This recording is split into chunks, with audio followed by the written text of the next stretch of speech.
Hello everyone, you're welcome to solve this nice exponential equation, which is 3 to the power of x times 9 to the power of x. This is equal to 30. So what is the value of x given that x is not equal to 0? So let's provide a solution from here. We have 3 to the power of x times 9 to the power of x. This is equal to 30. We can express 9 basically as 3 to the power of 2. Substituting this, we have 3 to the power of x times 3 to the power of 2 raised to the power of x. This is equal to 30. The next step from here, 3 to the power of 2 raised to the power of x. This is in the form of a to the power of n raised to the power m, which we can express as a to the power of n multiplied by m. Now, here we have 3 to the power of x times 3 to the power of x times 2. So this is 2x. This is equal to 30. The next step is that 3 to the power of x times 3 to the power of 2x. This is in the form of a to the power of n times a to the power of m, which we should express as a to the power of n plus m. Applying this exponent property, then here we have 3 to the power of x plus 2x. This is equal to 30. So this implies that here we have 3 to the power of x plus 2x. This is 3x. Then this is equal to 30. To solve for x here, we introduce logarithm on both sides. So we have log 3 to the power of 3x. This is equal to log 30. So you find that log 3 to the power of 3x, this is in the form of log a to the power of n, which we can express as n log a. Applying this property, then we have 3x log 3. This is equal to log 30. So let's divide from here by log 3. Both sides, here we have log 3. And this implies that from here, we can simplify here. So that now, we have 3x. This is equal to log 30 divided by log 3.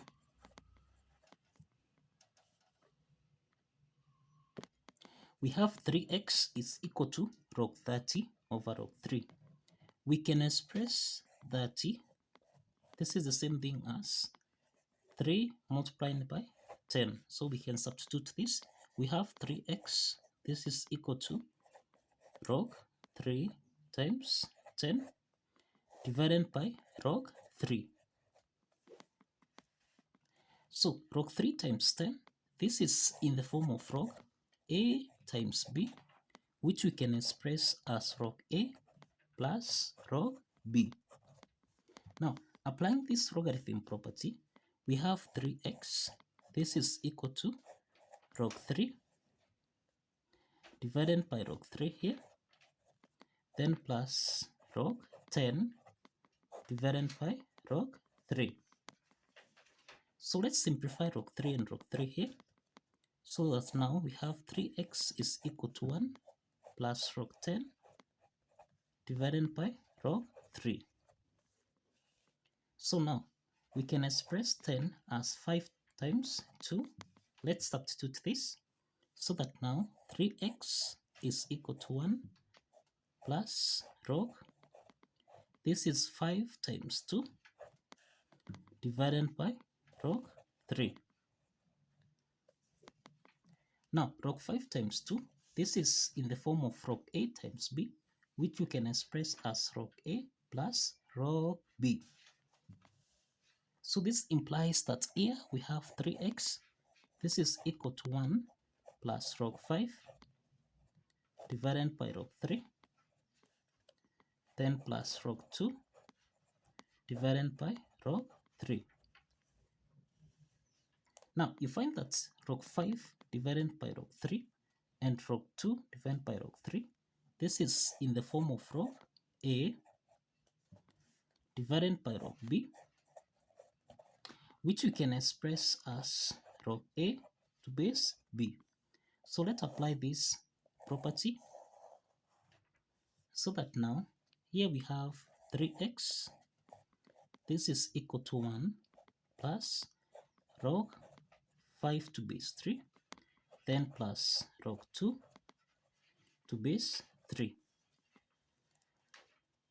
The next step from here, let's divide both sides by 3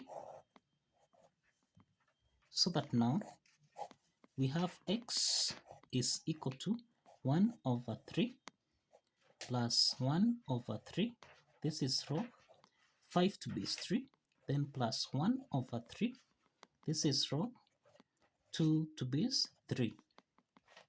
But since 1 over 3 is common here, a third is common, so we can factor out a third so that we have a third into the parentheses. This is 1 plus log 5 to base 3, then plus log 2 to base 3. Now we have the value of x as a third into the parentheses, 1 plus log 5 to base 3 plus log 2 to base 3. So the next step from here, let's verify that this value of x satisfies the equation. Now, if you recall, we have that 3 to the power of x times 9 to the power of x. This is supposed to give us a value of 30. So you find that here, this is 3 to the power of x times 9 is the same thing as 3 to the power of 2 raised to the power of x. This should give us a value of 30. So here we have 3 to the power of x times 3 to the power of 2 raised to the power of x. This is again in the form of a to the power of n raised to the power m, and this can be expressed as a to the power of n times m. So now applying this exponent property, here we have 3 to the power of 2x. This should give us a value of 30. Now, 3 to the power of x times 3 to the power of 2x, this is in the form of a to the power of n times a to the power of m, which can be expressed as a to the power of n plus m. So here we have 3 raised to the power of x plus 2x. This is 3x. This is supposed to give us a value of 30. So let's substitute x so that we have 3 to the power of 3 multiplied by x. X is 1 over 3. Into the parentheses, we have 1 plus log 5 to base 3, then plus log 2 to base 3. This is supposed to give us a value of 30. The next step from here is to simplify 3 and 3 so that we have 3 to the power of 1 plus log 5 to base 3, then plus log 2 to base 3. This is supposed to give us a value of 30. The next step from here, you find that 3 to the power of 1 plus log 5 to base 3 plus log 2 to base 3. This is in the form of a to the power of n plus m, which we can express as a to the power of n times a to the power of m. Applying this exponent property, then we have 3 to the power of 1 times 3 to the power of log 5 to base 3, then times 3 to the power of log 2 to base 3. This is supposed to give us a value of 30. 3 to the power of log 5 to base 3 and 3 to the power of log 2 to base 3. This is in the form of a to the power of log b to base a, which should give us a value of b. So this implies that here 3 to the power of log 5 to base 3, this is equal to 5, and 3 to the power of log 2 to base 3, this is equal to 2. So let's substitute 5 and 2 so that we have 3 multiplying by 5, multiplying by 2, this should give us a value of 30. 3 times 5, this is 15, times 2, and this is equal to 30. So 30 is equal to 30. So this implies that the left add side is equal to the right add side. And this implies that the value of x here, which is add into the parentheses 1 plus log 5 to base 3 plus log 2 to base 3 satisfies the equation. So kindly follow the steps, like this video and subscribe. Kindly like this video and subscribe. See you in the next video. Bye bye for now.